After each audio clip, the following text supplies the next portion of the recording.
बहुत समय पहले की बात है। रामनगर नाम के गांव में गोविंद नाम का एक व्यक्ति रहा करता था।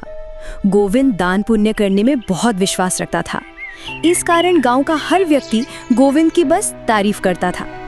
गोविंद के पास भले ही अपने खाने को कुछ ना हो, लेकिन वो दूसरों की मदद करने में कभी पीछे नहीं हटता। एक रोज सुबह सुबह गोविंद खाना बनाकर जैसे ही खाने बैठा, उसके दरवाजे पर एक बूढ़े बाबा का आगमन होता है। कुछ खाने को दे दो बेटा, कल से भूखा हूँ, कुछ खाया पिया ही नहीं है, अब तो चला भी नहीं जा रहा। अरे काका, अंदर आइए आप मेरे साथ बैठ के खाना खा लीजिए। अरे इतने खाने से मेरा पेट नहीं भरने वाला। कोई बात नहीं, मैं आगे मांग कर खा लूंगा। तुम खाना खाने बैठे हो तो खा लो।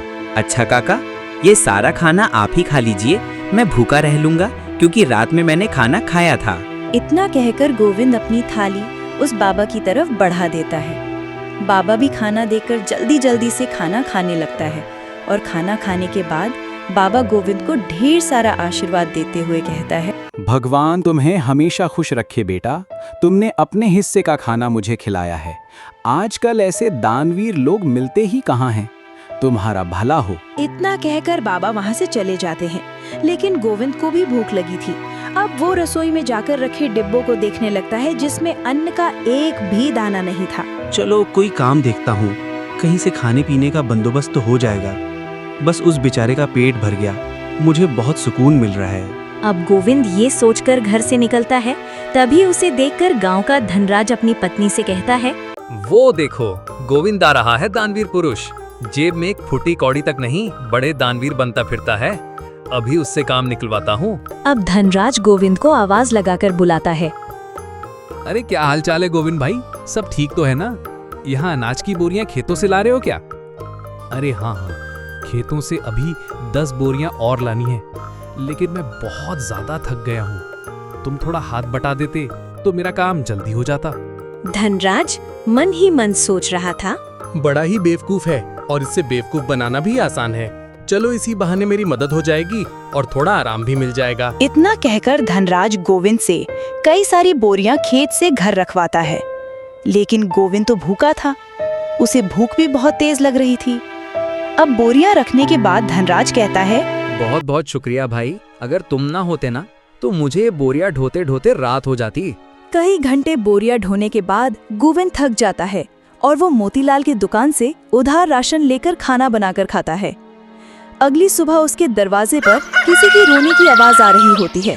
गोविंद नींद में होता है और जब दरवाजा खोलकर देखता है, उसका पड़ोसी किशन अपनी पत्नी को पीट रहा है। अरे किशन, तुम अपनी पत्नी को इस तरह क्यों मार रहे हो? अरे क्यों ना मारूं, मेरी पत्नी मेरी मर्जी, तू कौन होता है बीच में बोलने वाला? देख किशन, ऐसे सुबह सुबह मारपीट करना सही बात नहीं है भाई। गांव के लोग इकट्ठा होकर देख रहे हैं सब, ये अच्छी बात है क्या? भीड़ में से कोई बोला, अरे गोविंद बेटा, तू भी किसे समझा रहा है? इसे समझाना मतलब अपना सिर दीवार पर मारने वाली बात है। ये सुबह सुबह पैसों के लिए झगड़ रहा होगा, देने तो पैसे होंगे ही नहीं। किशन गुस्से में चिल्ला, अरे बुढ़िया चुप कर, ज्यादा बोलने की जरूरत नहीं है। राम राम राम, आजकल के बच्चों को तो अपने से बड़ों से बात करने की तमीज ही नहीं है। गोविंद ये सब देख नहीं पाता और वो किशन को एक जोरदार तमाचा जड़ देता है। ये देखकर गांव वाले खुश हो जाते हैं। बिल्कुल ठीक किया, यही लायक है। अपनी पत्नी पर हाथ उठाता है और खुद को मर्द समझता है। गोविंद आगे कहता है, अबे ये ले पैसे और अब जा यहाँ से।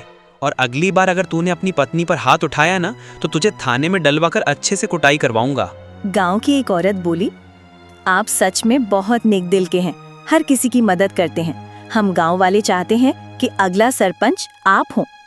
बाकी गांव वाले भी सहमत हो जाते हैं। गांव का सरपंच था रघुवीर सिंह। जब उसे यह खबर मिलती है तो वो तिलमिला उठता है।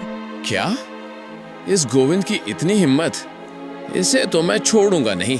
रघुवीर सिंह और उसका नौकर चालाकी से योजना बनाते हैं और राशन में मिलावट करवा देते हैं। गांव वालों को ये गोविंद की गलती लगती है और वे उसे गांव से निकाल देते हैं। बेचारा गोविंद गांव से दूर जाकर जंगल में रहने लगता है।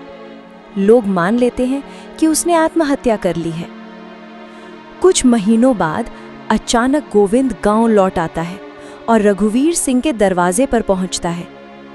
अंधेरे में उसे देखकर नौकर डर कर भाग जाता है। मालिक, ये तो गोविंद का भूत है, मैं तो चला। रघुवीर सिंह पसीने से कांपने लगता है। गोविंद कहता है, तुमने मेरी इज्जत खराब की, अब गांव वालों के सामने सच बताओ, वरना मैं तुम्हें नहीं छोड़ूंगा। डर के मारे रघुवीर सिंह गांव वालों को इकट्ठा करके सच कबूल करता है। उस दिन राशन में मिलावट मैंने और मेरे नौकर ने की थी, गोविंद ने नहीं। गांव वाले ये सुनकर बहुत पछताते हैं। वे रघुवीर सिंह को गांव से निकाल देते हैं और गोविंद को फिर से सरपंच बना देते हैं। गोविंद भाई, हमें माफ कर दो। हम सरपंच की चाल में फंस गए थे और हमने बिना सोचे समझे तुम्हें गांव से निकाल दिया था। गांव वाले फिर से गोविंद को सरपंच बनाते हैं और गांव में खुशहाली लौट आती है।